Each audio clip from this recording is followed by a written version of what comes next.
Smiling face with horns, taste my sweet perfect coconuts instead of candy," whispered the seductive alien princess. The stranded pilot. The twin suns of Azura 9 beat down mercilessly as Captain Darius Kane wiped sweat from his brow, surveying the damaged engine of his cargo ship, the Stellar Wanderer. 3 weeks stranded on this remote tropical moon, and he was no closer to acquiring the rare crystalline parts he needed. The dense jungle surrounding his landing site hummed with alien life, and the constant sound of crashing waves from the nearby Violet Ocean had become his only companion. Darius had always preferred the solitude of space. At 32, he'd spent the last decade running solo cargo missions across the outer territories, avoiding attachments, avoiding complications. His tanned skin and weathered hands told stories of countless worlds, but his dark eyes held a loneliness he rarely acknowledged. That evening, desperate for supplies, he ventured into the hidden native marketplace he'd discovered at the jungle's edge. Bioluminescent vines created a canopy of soft blue light over dozens of stalls selling exotic goods. The Azuran locals, graceful beings with iridescent skin, moved like silk through the crowded pathways, their melodic language washing over him like music. At a corner stall draped in shimmering fabric, an elderly vendor gestured to a woven basket filled with unusual fruits. They glowed with an inner light, shifting from gold to rose to violet. "For you, traveler," the vendor said in accented standard. "These bring understanding." Darius examined the fruits, each perfectly round and warm to the touch. They smelled like honey and starlight. Without questioning further, he traded a handful of credits and returned to his ship, unaware that he'd just purchased the most sacred courtship offering in Azuran culture, fruits reserved exclusively for royalty seeking their destined mate. As darkness fell, he ate one of the fruits, marveling at its sweet, intoxicating flavor. Then came the knock at his door. The midnight visitor. Darius froze, his hand instinctively moving toward the plasma pistol on his hip. No one should know he was here. His landing site was deliberately remote. The knock came again, soft but insistent, almost musical in its rhythm. When he opened the door, his breath caught. She stood in the moonlight like a vision from a dream. Her skin shimmered with a soft lavender luminescence, and her long silver-white hair cascaded past her shoulders, adorned with tiny glowing flowers. She wore a flowing dress of gossamer fabric that caught the breeze, revealing elegant curves and graceful limbs. But it was her eyes that held him captive, large, almond-shaped, and colored like molten amber, with flecks of stardust that seemed to swirl within. "You purchased my courtship basket," she said, her voice like wind chimes and velvet. "I am Princess Zephyra Solane of the Royal House of Azura."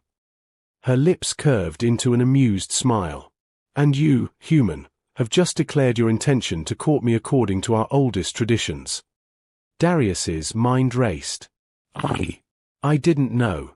I'm so sorry, Your Highness. I was just buying supplies."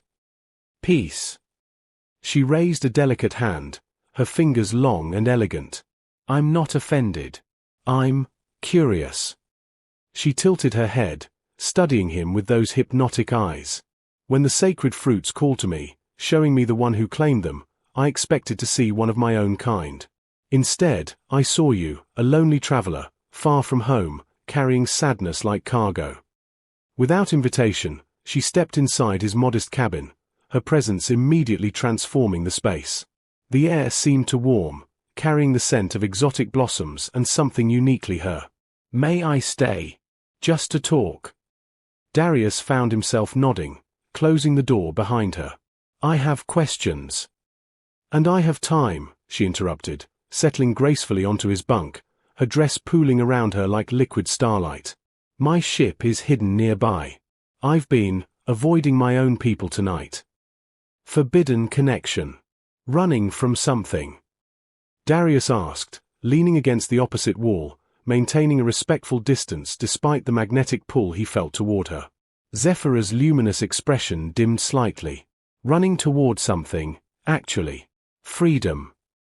She gestured for him to sit, and after a moment's hesitation, he joined her on the bunk, leaving proper space between them. "Tomorrow, I'm supposed to return to the capital for my bonding ceremony, an arranged union with Prince Corlys of the Northern Territories. Political alliance. Expected duty." "But you don't love him," Darius said softly. I've never even spoken with him beyond formal greetings. She turned to face him fully, drawing one leg up onto the bunk.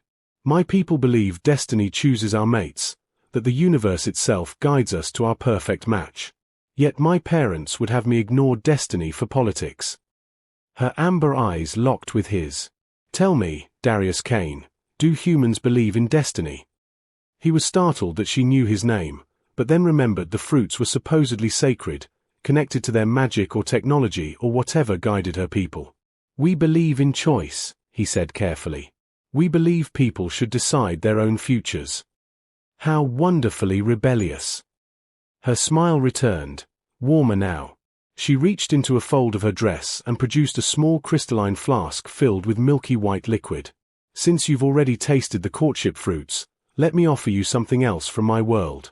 Our traditional coconut nectar, sweet, pure, and freely given between friends. She uncorked it, taking a small sip before offering it to him.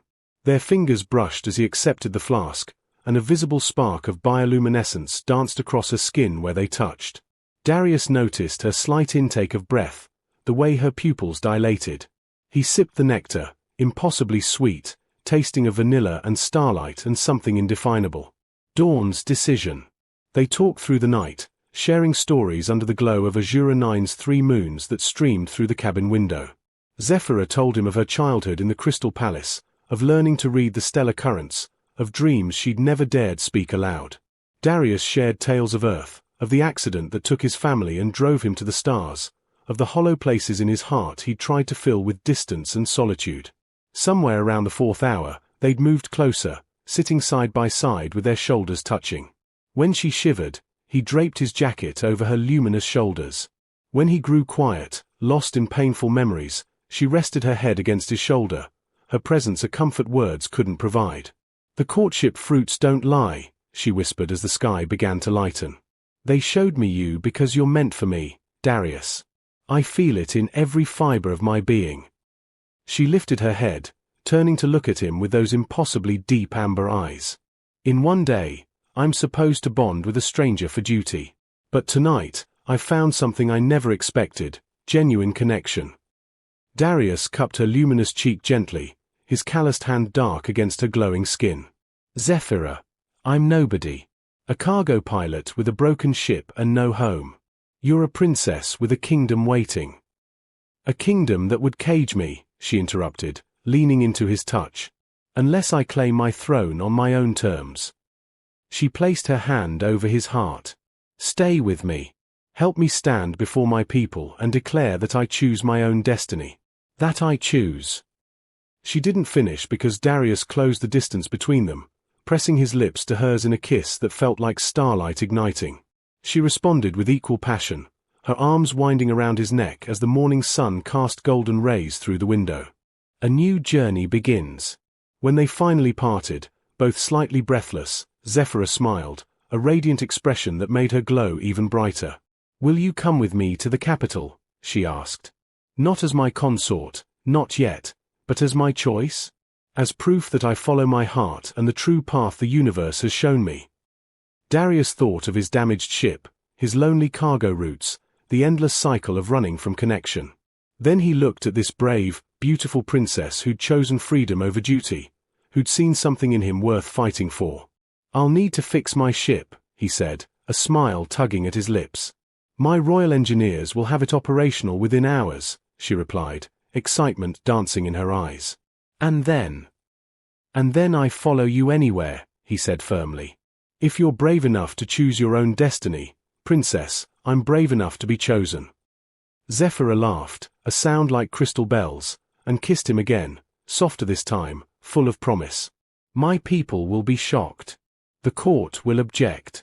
There will be challenges. Let them come, Darius said, pulling her close. I've faced worse than politics. And something tells me you're worth every battle. As the twin suns rose fully over Azura 9, they walked hand in hand toward her hidden ship, ready to face the future together. Behind them, the basket of courtship fruits glowed softly, their sacred purpose fulfilled. They had brought together 2 souls across the vastness of space, proving that sometimes destiny wears an unexpected face. 3 months later, Zephyra stood before her people not as an obedient daughter, but as a queen who'd chosen love and freedom. Darius stood beside her, no longer a lonely cargo pilot, but a partner, a protector, and living proof that the best destinies are the ones we choose for ourselves. Lessons from the stars.